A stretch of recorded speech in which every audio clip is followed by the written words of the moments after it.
Hello everyone. Today we're going to talk about how to apply a glaze to a painting. And what a glaze is a transparent layer that covers it shows the colors underneath, but it will add a little tint of another color.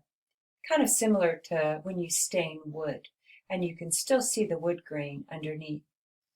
The practice of glazing was very commonly in use in the Renaissance, and that's why you don't even see a brush stroke. They would often do a glaze over a glaze over a glaze. For today, I'm going to do one layer of glaze, and that's going to be a thin layer of red on top of this face. Now, it can be a little nervous-making to do a glaze. Often with students, I will stand behind them while they do it. So for today, you get to stand behind me. Now, what I have here on my palette is a little bit of red and a little touch of the medium, which is going to be the open medium right there. All right. The key element, the third key element in working with the medium is water. So for today, we'll be using the medium as a glaze, a transparent layer. Another good way to use medium is also to add just a little bit to your paint, not enough to make it transparent, but enough to make it flow more evenly. When you do that, you have to be careful because it can get sticky. So they say that you can have up to 70% medium and 30% paint. Don't worry about measurements. You just want it to kind of look right. And I have another canvas that I'm going to experiment on. So the first thing that I'll do, I don't think you can see it. Oh, yes. Okay, so I'm just kind of spreading my medium out here. I'm going to add just a little bit of red. It's so concentrated. There you go. And what's the third ingredient? Water. I think it's probably still too red right here, but let's just find out. So I have a second canvas, just a blank canvas. Ideally, I would have one that had the same flesh tones on here that I could practice on.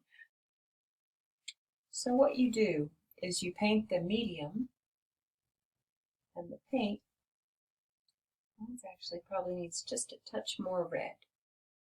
And then you can come back in with a dry brush and actually lift most of it out. What I'm seeing here is that I need just a little bit more red for it to have the right color.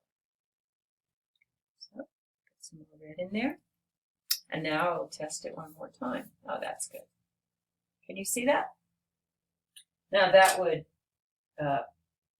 be pretty significant with my painting. So what I'm going to do is I'm going to lift most of it out and just leave a little bit of a red tint on the painting. There you go.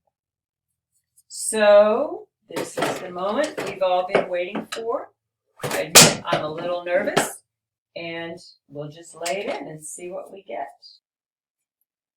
To begin with, I want to make sure that I have enough of the medium and water mix set up to go so I can cover the whole thing.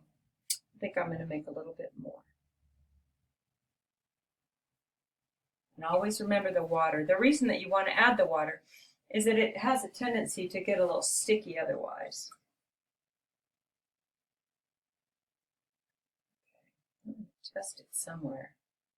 Test it right here. Oh, that's good. I think that's what I want to do. Okay, so now once we start, we're going to move fairly quickly. There's two aspects to this. You have the laying in of the medium, of the glaze, and then you'll pull it out with another brush. So you see I have two brushes. One is loaded with paint. This one's ready to pull it out. So here goes.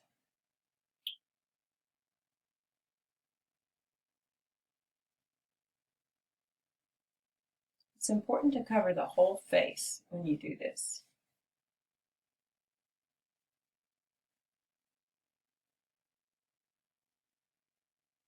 A little red, but that's okay.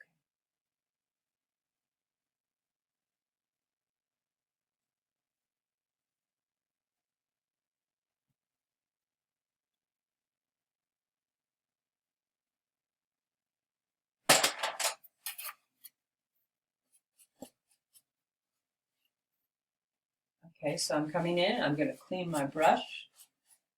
Take it on down there. Working very quickly.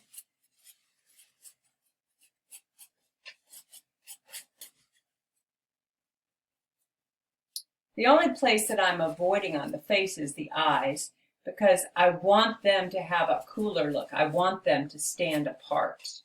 Okay, now I'm taking the leftover medium and I'm just brushing it down into the neck. And, well, overall, that's done a wonderful job of evening out her tone. And there you have it. I might need to go back in now and add a little bit of highlights, but you can see it's both nerve-wracking and quite simple to add a glaze, a warm glaze over a portrait. And I will tell you that when I saw the red go on there at first, I definitely thought, but I knew from experience that after picking it up, it would look like this. All right, so I hope this helps. She's coming along. We'll see how it ends up. Thanks for listening.